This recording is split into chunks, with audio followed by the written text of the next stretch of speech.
दोस्तों, अब तक की कहानी में हमने देखा कि फिलिप और उसके साथी मार्क और लुइस पर तरस खाकर उन्हें भी अपने परिवार में शामिल कर लेते हैं। लेकिन उन लोगों को ये नहीं पता था कि मार्क वही इंसान है जिसने फिलिप के भाई को मारने की कोशिश की थी। जिसके बाद वो सभी साथ में खुशी खुशी रहने लगते हैं। लेकिन फिर एक दिन जब मार्क घर का सामान देख रहा था, तभी उसके हाथ में माइक की एक तस्वीर लग जाती है जिसमें उसके साथ बाकी लोग भी थे, जिसको देखकर वह गुस्से से पागल हो जाता है और फिलिप और उसके साथियों को जान से मारने की कोशिश करता है। लेकिन तभी मौका देखकर फिलिप और उसके साथी एक वैन में बैठकर वहां से भागने लगते हैं। पर तभी मार्क बंदूक लेकर उनके सामने आ जाता है, जिसे देखकर टॉड इतना घबरा जाता है कि वह उस पर गाड़ी चढ़ा देता है और उसे कुचलते हुए वहां से निकल जाता है। फिर कुछ दूर जाने के बाद उनकी गाड़ी का फ्यूल खत्म हो जाता है, इसलिए वो वहीं पर बने एक घर में रुकने का फैसला करते हैं, जहाँ उन लोगों को अभी भी लग रहा था कि मार्क जिंदा है और वो मरा नहीं है। जो बात कंफर्म करने के लिए फिलिप उसी जगह पर जाता है और देखता है कि वहाँ पर मार्क की बॉडी पड़ी हुई थी, जिससे वो कुछ देर बातें करता है और फिर उसे उठाकर कचरे में फेंक देता है और घर आकर सबको बता देता है कि मार्क मर चुका है। लेकिन टॉड को ये सुनकर बहुत बुरा लगता है और वो रोने लग जाता है,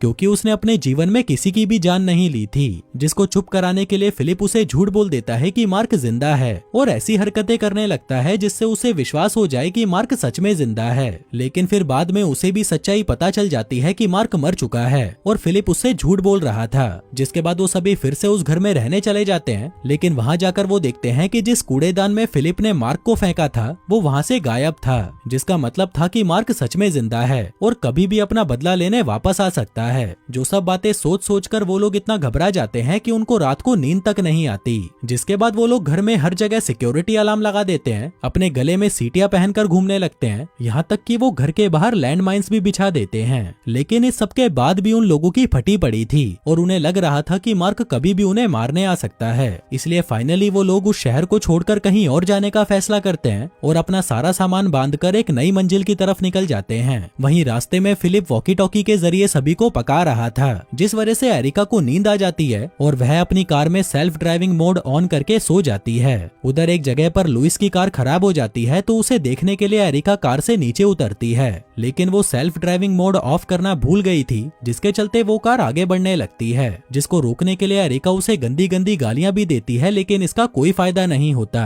जिससे गुस्सा होकर वो अपनी शराब की बोतलें निकालने लगती है कि तभी पीछे से टॉड वहां पर आ जाता है और उसके बैग में पड़े हुए जेसन की डमी को देख लेता है। कहता है कि तुम अभी भी इस खिलौने को लेकर घूम रही हो, जबकि मैं तुम्हारी टाइम टू टाइम सर्विस कर तो रहा हूँ। एरिका कहती है कि तुझे क्या लगता है, तेरा ये छोटा सा मजाक मुझे संतुष्ट कर सकता है? बेटा, तुझमें वो दम नहीं है जो जेसन में हुआ करता था। जो बात टॉड को बहुत बुरी लगती है। फिर कुछ देर चलने के बाद रात हो जाती है, तो सभी एक जगह पर रुकने का फैसला करते हैं। जिस बीच लुइस सभी को अपने प्यार के बारे में बताता है, जिससे सभी को लगता है कि शायद उसकी कोई चाइनीज गर्लफ्रेंड होगी चमगादड़ खाने वाली। लेकिन लुइस उन्हें बताता है कि वो एक गे है। जो सुनकर फिलिप सड़ी सी शक्ल बना लेता है और सोचने लगता है कि कहीं ये मीठा मौका देखकर मुझे ना रगड़ दे। फिर अगली सुबह सभी अपनी मंजिल की तरफ बढ़ने लगते हैं। वो लोग बहुत खुश थे क्योंकि वो सैन फ्रांसिस्को जा रहे थे। लेकिन जब वो वहाँ पर पहुँचते हैं तो देखते हैं कि उस जगह की तो लगी पड़ी है। वो सोचने लगते हैं कि इस जगह की ऐसी हालत कैसे हुई होगी, जिस पर फिलिप कहता है कि शायद यहाँ पर बिजली गिरी होगी या कोई तूफान आया होगा। दरअसल वो ये बातें इसलिए कर रहा था क्योंकि इस जगह की ऐसी हालत करने वाला कोई और नहीं बल्कि वो खुद था, जिसमें 2 साल पहले जब वो एक शहर से दूसरे शहर भटक रहा था, तभी मजे ही मजे में उसने एक पटाखों की फैक्ट्री में आग लगा दी, जिस वजह से पूरा शहर जलकर खाक हो गया। फिलिप कहता है कि दोस्तों, ये जगह हमारे रहने के लिए सही नहीं है, चलो हम कोई और जगह ढूंढते हैं। लेकिन उन सभी के पास अब सिर्फ 2 ही गाड़ियां बची थीं, क्योंकि गैल और मेलिसा जिस गाड़ी में सफर कर रही थी वो गाड़ी भी रास्ते में खराब हो चुकी थी। इसलिए उनके पास सिर्फ एक काली वैन और एक बस बची थी। लेकिन उनमें से कोई भी फिलिप के साथ सफर नहीं करना चाहता था, इसलिए वो सभी काली वैन में चढ़ जाते हैं। लेकिन उनकी किस्मत इतनी बुरी थी कि अब वो काली वैन भी स्टार्ट नहीं हो रही थी, इसलिए ना चाहते हुए भी उन सभी को फिलिप के साथ ही बैठना पड़ता है, जिससे वो लोग बिल्कुल भी खुश नहीं थे। फिर कुछ दूर जाने के बाद उस बस का फ्यूल भी खत्म हो जाता है और उन सभी को उस वीरान जगह पर तपती धूप में पैदल चलना पड़ता है, जिसमें गैल को बिल्कुल भी अच्छा नहीं लग रहा था, तो वह फिलिप को कोसने लगती है। लेकिन तभी उन लोगों को एक अजीब सी आवाज सुनाई देती है। सभी पीछे मुड़कर देखते हैं तो वहाँ पर एरिका की सेल्फ ड्राइविंग कार आ रही थी, जिसको सभी रोकने की कोशिश करते हैं, लेकिन वो नहीं रुकती। फिर कई घंटे चलने के बाद वो लोग एक फर्नीचर स्टोर के बाहर पहुँचते हैं और सोचने लगते हैं कि साला इस जगह पर फर्नीचर कौन खरीदता होगा। लेकिन फिर अंदर जाने पर वो देखते हैं कि ये जगह इतनी भी बुरी नहीं है। जिसके बाद वो सभी बहस करने लगते हैं कि अब वो लोग कहाँ जाएंगे। जहाँ काफी घंटों की बहस के बाद वो लोग फैसला करते हैं कि या तो वो लोग वैंकूवर जाएंगे या फिर हॉलीवुड। पर तभी लुइस कहता है कि हमें ऐसी जगह जाना चाहिए जहाँ कोई ग्रोसरी स्टोर हो ताकि हमें खाने पीने की कोई दिक्कत ना हो। जिस पर एरिका कहती है कि तुम्हें जहाँ जाना है जाओ, मैं तो ह्यूस्टन जा रही हूँ। जो सुनकर सभी कंफ्यूज हो जाते हैं कि ये कौन सी जगह है और उसे रोकने के लिए उसके पीछे पीछे जाने लगते हैं। तभी टॉड दौड़कर उसके पास जाता है और कहता है कि मेरी जान नीचे उतर जा, तुझे चोट लग जाएगी। एरिका कहती है कि अबे मोटे देख तो सही मैं क्या देख पा रही हूँ। और जब टॉड वह देखता है तो चिल्लाकर सभी को अपने पास बुलाता है। फिर जब वो सभी वहाँ पर देखते हैं तो वो लोग हैरान हो जाते हैं क्योंकि एक पहाड़ी के पीछे से बहुत तेज रोशनी आ रही थी, जहाँ पर जाकर वो लोग देखते हैं कि एक पूरी की पूरी बिल्डिंग लाइट से जगमगा रही है, जिसे देखकर वो लोग सोचते हैं कि शायद कुछ और लोग भी जिंदा होंगे और वो सभी इस बिल्डिंग के अंदर होंगे, जिन्हें देखने के लिए वो लोग चुपके से उस बिल्डिंग में पहुंच जाते हैं। जिस दौरान जब उन्हें एसी की ठंडी ठंडी हवा आती है तो उन्हें चरम सुख की प्राप्ति हो जाती है। उधर मेलिसा स्विच बोर्ड पर लाइट ऑन और ऑफ करके मजे लेने लगती है। जिसके बाद वो सभी लिफ्ट में जाते हैं और लिफ्ट में जो म्यूजिक बजता है उसको एंजॉय करने लगते हैं। फिर वो लोग एक लॉन्ज में पहुंचते हैं जहां वो सारी सुख सुविधाएं थी जिनको पाने के लिए वो लोग पागलों की तरह भटक रहे थे। तभी फिलिप को वहां फ्रिज में खाना पड़ा हुआ मिलता है तो उसके होश उड़ जाते हैं और ये बात जब टॉड को पता चलती है तो उसकी फट जाती है। इतने में कैरल वहां पर दौड़ती हुई आती है और उन्हें एक मस्त चीज दिखाने के लिए अपने पास बुलाती है, जो कुछ और नहीं बस टॉयलेट था, जिसको वह फ्लश करती है तो पानी घूमकर नीचे चला जाता है, जिसे देखकर उन लोगों की भी आंखों में पानी आ जाता है और वो कहते हैं कि फाइनली हमें अपना घर मिल ही गया। जिसके बाद वो लोग अपना खाली दिमाग लगाने लगते हैं कि आखिर ये सब चीजें बिना इंसानों के चल कैसे रही हैं। लुइस कहता है कि तुम सभी गधों को दिख नहीं रहा क्या, ये ऑफिस बिल्डिंग है और हमें इसमें घर वाली फीलिंग कैसे आएगी। फिलिप कहता है कि साले कर दी ना तूने छोटी बात, बेटा मैं जहाँ पर भी जाता हूँ उस जगह को घर बना देता हूँ और अब तू देख मैं इस बिल्डिंग को कैसे घर बनाता हूँ। फिर अगली सुबह जब वो लोग सोकर उठते हैं तो उन्हें पार्किंग में बहुत तेज आवाजें आने लगती हैं, जहाँ चेक करने पर उन्हें पता चलता है कि ये तो फिलिप है जो पूरी रात सोया ही नहीं और बच्चों वाली कार को पूरी पार्किंग में दौड़ा रहा है। कहता है कि इस जगह को मैं ले रहा हूँ, बाकी तुम लोग अपना देख लो। एरिका पूछती है कि क्या तू पूरे फ्लोर पर रहेगा। वो कहता है हाँ, इस बिल्डिंग में 5 फ्लोर हैं और सब अपने अपने हिसाब से एक एक फ्लोर को चुन लो। मुझे तो ये पार्किंग पसंद आई इसलिए मैं कैरल के साथ यहीं पर रहूंगा। जिसके बाद सेकंड फ्लोर गैल ले लेती है, तीसरा फ्लोर लुइस ले लेता है और चौथा फ्लोर एरिका ले लेती है। जिस पर टॉड कहता है कि मैं भी एरिका के साथ ही रहूंगा, लेकिन एरिका उसे साथ रहने से मना कर देती है। जो सुनकर टॉड को गुस्सा आ जाता है तो वह कहता है कि फिर मैं 5वां फ्लोर ले रहा हूँ और मेलिसा को लेकर गालियां बकता हुआ वहाँ से चला जाता है। आगे जब सभी किसी फ्लोर पर मजे कर रहे थे तभी अचानक से पूरी बिल्डिंग की लाइट चली जाती है, जिस वजह से उन्हें मजबूरी में गर्म शैंपेन पीनी पड़ती है। उधर फिलिप पूरे फ्लोर की टेबल को एक साथ जोड़कर डाइनिंग टेबल बना देता है, जिस पर बैठकर उसे कैरल से बातें करने के लिए भोपू की जरूरत पड़ती है, लेकिन उन दोनों को ही ये करने में बहुत मजा आ रहा था। फिर अगली सुबह फिलिप बिल्डिंग की लाइट वापस लाने के लिए फ्यूज बॉक्स चेक करने जाता है, लेकिन उसे फ्यूज बॉक्स के बारे में घंटा कुछ नहीं पता था तो वह पागलों की तरह उल्टे सीधे बटन दबाने लगता है। उधर जो फ्लोर टॉड को मिला था वो पूरा खाली था, उसमें ना तो बाथरूम था और ना ही कोई दूसरा रूम, इसलिए नहाने के लिए वो एक बाउंड्री बनाता है और शावर की जगह आग बुझाने वाले पानी का इस्तेमाल करता है। इसी बीच वहाँ पर एरिका आती है और कहती है कि मैं अब तेरे साथ नहीं रहना चाहती और उससे ब्रेकअप करके वहाँ से चली जाती है। जो बातें जब तक टॉड समझ पाता तभी वहाँ लाइट आ जाती है। आगे जब टॉड एक जगह पर अकेला बैठा था तभी वहाँ पर फिलिप आता है, जिसे देखकर वह रोना शुरू कर देता है कि एरिका मुझे छोड़कर चली गई। लेकिन इससे पहले कि फिलिप उसे कुछ कहता तभी वहाँ कैरल के चिल्लाने की आवाज आती है, जो सुनकर सभी दौड़कर उसके पास जाते हैं और देखते हैं कि कैरल एक घूमर के नीचे कुचलकर मरने से बाल बाल बची थी। जो देखकर गैल कहती है कि शायद ये बिल्डिंग वैसी नहीं है जैसी हमने सोची थी। फिलिप कहता है कि तू पागल है क्या, ये बस एक एक्सीडेंट ही तो था। जिस पर लुइस कहता है कि अगर ऐसी दुर्घटना बार बार हुई तो हम यहाँ पर नहीं रह पाएंगे। आगे सभी के जाने के बाद जब फिलिप उस झूमर को ध्यान से देखता है तो पाता है कि वहाँ वायर काटने के निशान है और तभी उसे एक सोफे के नीचे वायर कटर भी दिख जाता है, जिससे उसका शक लुइस पर जाता है क्योंकि वो हमेशा से ही यहाँ पर नहीं रहना चाहता था। जिस शक को दूर करने के लिए वह चुपके से लुइस के पास जाता है और उसकी कॉफी में वायर कटर को डालते हुए उसे चौंका देता है। लुइस कहता है कि तू इस वायर कटर को मेरी कॉफी में क्यों डाल रहा है।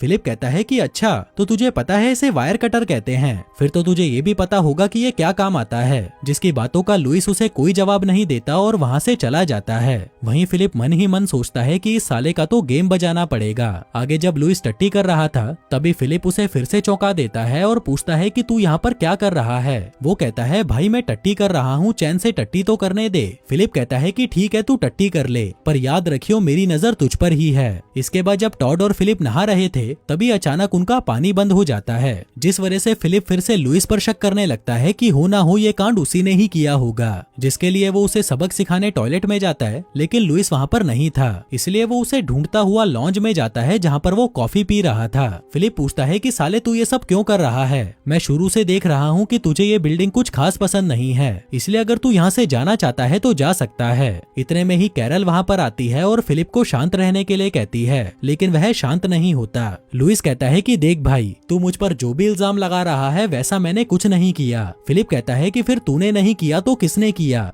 जिस पर कैरल कहती है कि मैंने किया और अपना मुंह छुपाकर भाग जाती है। फिलिप उसके पीछे जाता है और पूछता है कि तुमने ऐसा क्यों किया था? जिस पर कैरल कहती है कि यार मुझे ये बिल्डिंग घर जैसी नहीं लग रही, मैं अपने घर में रहना चाहती हूँ, ना कि किसी ऑफिस बिल्डिंग में। फिलिप कहता है तो यार तूने ये बात मुझे पहले क्यों नहीं बताई? वो कहती है कि तू इस जगह को देखकर पागल हो गया था और मैं ये बात बोलकर तुझे मायूस नहीं करना चाहती थी। जिसके बाद वो दोनों जाकर ये सारी बात सभी को बता देते हैं कि यहाँ पर जो कुछ भी हो रहा था वो सब कैरल कर रही थी, जिसके चलते कैरल को भी उसी तरह सजा दी जाती है जैसे बाकी लोगों को दी गई थी। आगे फिलिप कैरल को एक जगह पर ले जाता है और उसे अपना बनाया हुआ घर दिखाता है, जैसा घर कैरल हमेशा से चाहती थी, जो उसे बहुत ज्यादा पसंद आता है। उधर टॉड मेलिसा को ढूंढते हुए उस बिल्डिंग के पीछे जाता है और देखता है कि मेलिसा अपने कपड़े उतारकर जला रही है। टॉड पूछता है कि तुम ये क्यों कर रही हो? जिस पर वो कहती है कि मुझे नहीं पता, लेकिन मुझे ऐसा फील हो रहा है कि मैं अब तेरे बच्चे की माँ बनने के लिए तैयार हूँ। जो सुनकर टॉड उसे कुछ नहीं कहता और चुपचाप खड़ा रहता है। उधर दूसरी तरफ फिलिप लुइस से माफी मांगने के लिए एक सड़ा सा गाना गाने लगता है, पर लुइस उसे बीच में ही रोक देता है और कहता है कि रहने दे भाई, मुझसे ये टॉर्चर और नहीं सहा जाएगा। वैसे भी मैं अपने बॉयफ्रेंड को याद कर रहा हूँ क्योंकि आज हमारी एनिवर्सरी है। फिलिप कहता है कि ठीक है, फिर मैं तेरे लिए एनिवर्सरी वाला गाना गाता हूँ। जो कहकर वो एक बहुत ही सड़ा सा गाना गाने लगता है, जो सुनकर लुइस का दिमाग खराब हो जाता है, तो वह उठकर वहाँ से चला जाता है, जिससे फिलिप को लगता है कि शायद इसने मुझे माफ नहीं किया, इसलिए वो उसको बार बार परेशान करने लगता है। लेकिन जब इससे भी बात नहीं बनती तो फिलिप उसे टेजर गन से करंट देकर बेहोश कर देता है और पुलिस की गाड़ी में पटककर सिएटल की तरफ निकल पड़ता है,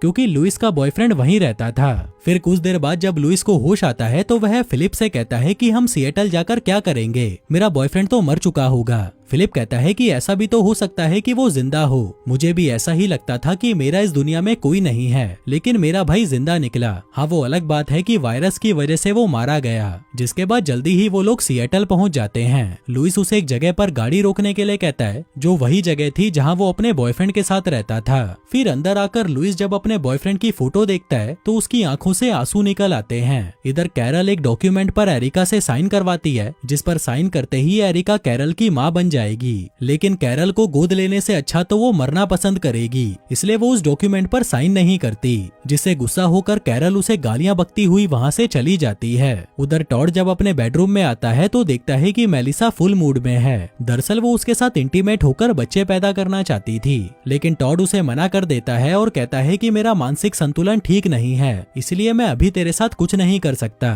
उधर दूसरी तरफ हम फिलिप और लुइस को देखते हैं, जो उस घर से निकलकर वापस जाने लगे थे, पर तभी लुइस उसे कहता है कि मैं अपने बॉयफ्रेंड के लिए एक लेटर छोड़कर आया हूँ, क्या पता वो साला सच में जिंदा हो। जो सुनकर फिलिप को माइक की याद आती है तो वह कार को अपने घर की तरफ घुमा लेता है और कुछ घंटे चलने के बाद वह अपने घर पहुँच जाता है, लेकिन उसे वहाँ पर कोई नहीं मिलता, इसलिए वह भी उसके लिए एक चिट्ठी लिखता है। और फिर जैसे ही बाहर आता है तो देखता है कि उसके दोस्त अभी भी वहीं पर हैं, जिनको वो अपने भाई के हवाले कर आया था। जिनमें से एक को उठाकर वो वापस गाड़ी में आकर बैठ जाता है और वो दोनों वापस उस बिल्डिंग की तरफ निकल जाते हैं। वहीं लुइस को लगता है कि शायद फिलिप के भाई की तरह उसका बॉयफ्रेंड भी जिंदा होगा, जिसको ढूंढने के लिए उसको टोक्यो जाना होगा और टोक्यो जाने के लिए उसे प्लेन उड़ाना सीखना होगा, जिसके लिए वो एक फ्लाइट सिम्युलेटर का इस्तेमाल करता है। दूसरी तरफ मेलिसा, जो कि प्रेग्नेंट होने के लिए तड़पी जा रही थी, वह फिलिप को दबोच लेती है और कहती है कि चल मेरे साथ इंटीमेट हो। फिलिप कहता है सॉरी, पर मैं ये नहीं कर सकता क्योंकि मेरी शादी हो चुकी है। जो सुनकर मेलिसा उसे अपने रूम से धक्के देकर बाहर निकाल देती है कि साला नामर्द कहीं का।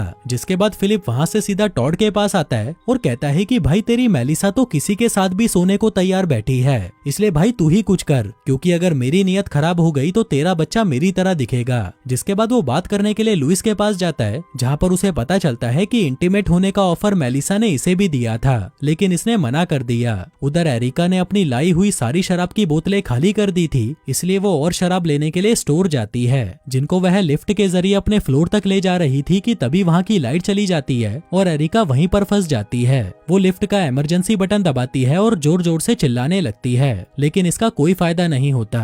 वहीं काफी देर बाद भी जब लाइट नहीं आती तो फिलिप और लुइस लाइट को ठीक करने जाते हैं, जहाँ पर उन्हें पता चलता है कि ओवरलोड होने की वजह से लाइट अपने आप ही कट रही है। तभी लुइस एक स्विच ऑन करता है, जिससे लिफ्ट के अंदर की लाइट वापस आ जाती है, जो देखकर एरिका को लगता है कि अब वो यहाँ से निकल जाएगी, लेकिन तभी लाइट फिर से चली जाती है, जो देखकर एरिका को लगता है कि अब उसे अपनी मदद खुद ही करनी पड़ेगी। जिसके बाद वो बंदूक निकालकर वहाँ पर गोलियां चलाने लगती है, ताकि वो लोग गोली की आवाज सुनकर वहाँ पर आ जाएं। लेकिन नीचे वो लोग कुत्तों की तरह चिल्लाए जा रहे थे, जिससे उनको गोली की आवाज सुनाई नहीं देती।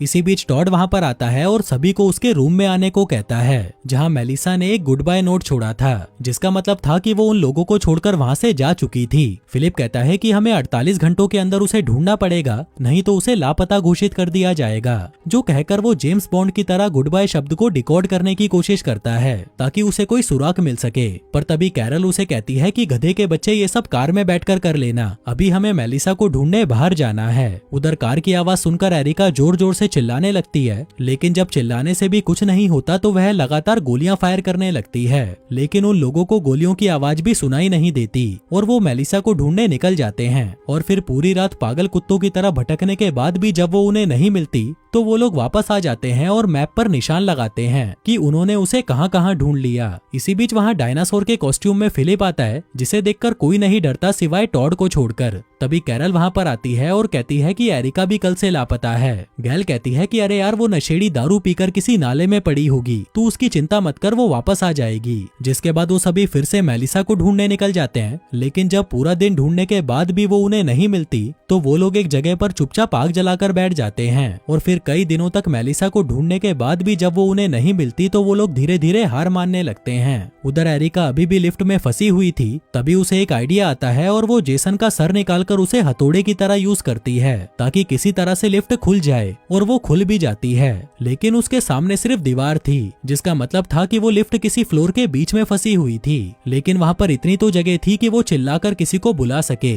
लेकिन उसकी किस्मत इतनी खराब थी कि ज्यादा दारू पीने की वजह से उसकी आवाज बैठ चुकी थी, इसलिए वो फिर से गोलियां चलाने लगती है और इस बार उन लोगों को गोलियों की आवाज सुनाई भी दे जाती है। लेकिन इससे पहले कि वो लोग बिल्डिंग के अंदर घुसते, एरिका की गोलियां खत्म हो जाती है और इतने में ही पीछे से मेलिसा भी वहाँ पर आ जाती है, जिसको वो लोग पिछले कई दिनों से ढूंढ रहे थे। साथ ही उसके हाथ में बंदूक भी थी, तो उन्हें लगता है कि शायद यही गोलियां चला रही होगी। इधर एरिका की सारी कोशिशें नाकाम हो चुकी थी, पर तभी वहाँ पर एक सफाई वाला रोबोट आता है, जिसको एरिका रस्सी फेंककर फंसा लेती है। जो रस्सी उसके पास कहाँ से आई कुछ नहीं पता। जिसके बाद वो उस रोबोट पर च्युइंगम की मदद से एक नोट चिपकाती है, जिस पर लिखा था, मेरी मदद करो, मैं लिफ्ट में फंसी हूँ। लेकिन जैसे ही वो नोट उस रोबोट से नीचे गिरता है तो वो रोबोट उसे कचरा समझकर साफ कर देता है, जो देखकर एरिका को गुस्सा आ जाता है और वो जल्दी से अपनी बची हुई गोलियां लोड करती है और उस रोबोट पर चलाकर उसे निस्तो नाबूद कर देती है। इसी बीच एक गोली लिफ्ट से टकराकर उसके पैर पर लगती है, जिससे उसका खून बहने लगता है। इसके बाद हम देखते हैं कि उसके पास एक आखिरी गोली बची थी, जिसको उसने खुद पर चलाने के लिए बचा कर रखा था, ताकि वो इस लिफ्ट में ऐसे तड़प तड़प कर ना मरे और एक ही झटके में निपट जाए। जिसके बाद वो उस गोली को खुद पर चला लेती है और वहीं मर जाती है।